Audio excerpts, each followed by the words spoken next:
There was a place in the mountains that everyone feared, a place cloaked in legend, where the shadows seemed to swallow any who dared to enter. This place was known as Dwarf Hollow, a land so treacherous that even the boldest warriors would turn pale at its mention. The stories told of how no one who entered the hollow ever returned. Some claimed that the land was cursed, others whispered of ancient magic, but all knew one truth: Dwarf Hollow was not for the living. Amora was a girl from the small village of Bearwire, nestled in the foothills beneath Dwarf Hollow. Her brother, Finn, had vanished months ago after venturing into the hollow, drawn by tales of the hidden treasures that lay within. Amora's heart had been broken since his disappearance. Her parents forbade her from searching for him, warning her of the fate that awaited anyone foolish enough to follow in his footsteps. But Amora was driven by a fierce love for her brother. She knew he would have done the same for her, and every day that passed only strengthened her resolve. On the first anniversary of Finn's disappearance, under the cloak of night, she gathered supplies, wrapped herself in her brother's old cloak, and set off toward Dwarf Hollow, determined to find him or die trying. As she approached the boundary of the hollow, a chill swept over her, unlike anything she had ever felt. The air was thick, oppressive, and the trees seemed twisted, bent toward her as though watching her with hollow eyes. She felt the weight of countless souls that had been lost here, their whispers on the wind, their sorrow lingering in the shadows. She pressed forward, her heart pounding, driven by the hope that she might see her brother again. The landscape shifted as she ventured deeper. Rocks jutted out at impossible angles, the trees seemed to close in, and the once clear path twisted and turned until she found herself hopelessly lost. Every step seemed to echo in the hollow silence, each sound swallowed up by the land itself. She called out for Finn, her voice trembling, but there was no answer, only the distant, haunting sound of the wind. After what felt like hours, Amora reached a clearing. In its center was a pool of still, black water, and beside it sat a figure, small, cloaked, and silent. At first, she thought it might be her brother, but as she drew closer, she saw that it was a dwarf, his skin pale as moonlight, his eyes dark and empty, staring into the water as if searching for something long lost. "Why have you come here?" he asked in a voice as hollow as the land itself. "I'm looking for my brother," Amora replied, her voice barely a whisper. "He came here, he never returned." The dwarf sighed, a sound filled with an ancient sadness. Many come to Dwarf Hollow seeking something. Few leave with what they came for. Your brother was brave, but bravery is not enough in this cursed place. Amora's heart sank, but she refused to give up. "Please, if you know anything, if you've seen him."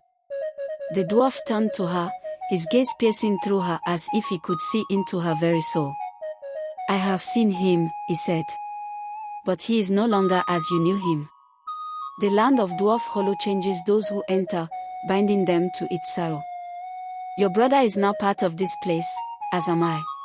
Tears filled Amora's eyes, but she clenched her fist, her resolve hardening. "I don't care. I came here to find him, and I won't leave without him."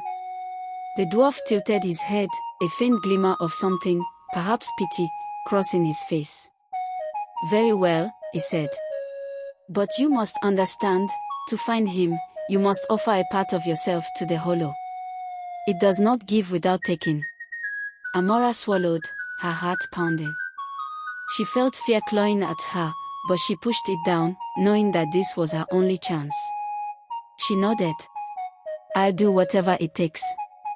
The dwarf gestured to the dark pool, the surface still as glass. "Then look into the water and give it a memory. One that you cherish. The hollow will take it in exchange, a piece of your soul for a piece of his." Amora hesitated, thinking of the memories that had sustained her during the dark days without Finn. She closed her eyes and thought back to the day they had climbed to the highest peak together, laughing as they looked over the valley below. It was a precious memory, one that she clung to whenever she felt alone. But she knew what she had to do. With a shuddering breath, She placed her hand over the water and let the memory go. A part of her felt as if it was torn away, leaving a hollow ache. The pool rippled, and as the water stilled, an image began to form, her brother, Finn, standing on the edge of the hollow, his face pale and expression haunted. Amora gasped, reaching toward him, but her hand passed through the water, unable to touch him. "Finn," she cried, her voice breaking. "I'm here." Finn looked up, his eyes empty yet filled with the faintest glimmer of recognition.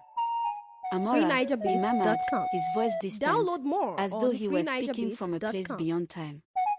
I am lost. I tried to return, but the hollow holds me. Then I'll stay with you, she sobbed, feeling the pull of the hollow in her heart. No, the dwarf interjected, his voice gentle but firm. The hollow would claim you both, and you would be trapped forever. You must let him go, Amora. Desperation clawed at her, but deep down, she knew the dwarf was right. She looked into her brother's eyes, her heart breaking, and whispered, "I love you, Finn. I carry you in my heart." Finn's form faded, his face softening with a peace she had not seen before. As he disappeared, Amora felt something shift within her, a weight lifted, a sorrow deepened but somehow healed. The dwarf placed a hand on her shoulder, his eyes kind. "You have done something few can, Amora. You came to Dwarf Hollow and left not with what you sought, but with a part of what you needed. Your brother is free, and his spirit no longer wanders this cursed land." As she turned to leave, Amora glanced back at the dwarf, a question lingering in her heart. "Will you ever be free?" The dwarf smiled, a sad, knowing smile. "Perhaps someday, when there is one who loves me enough to let me go." With that, she left the hollow, the weight of sorrow and hope entwined in her heart. And though she knew she would never see her brother again, she carried his memory with her, a reminder of the courage it took to face the unknown, and the strength it took to let go.